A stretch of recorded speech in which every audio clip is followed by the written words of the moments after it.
How to remove previously synced contacts on TikTok now. Hello guys, in today's video I'm gonna show you how to remove it easy and quick. First, make sure your TikTok now is updated, then open it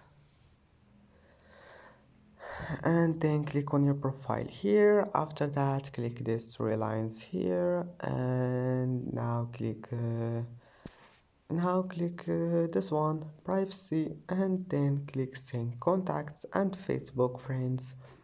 Now it's easy. Here you will find it, remove previously synced contacts. Click on it and click remove, and that's it.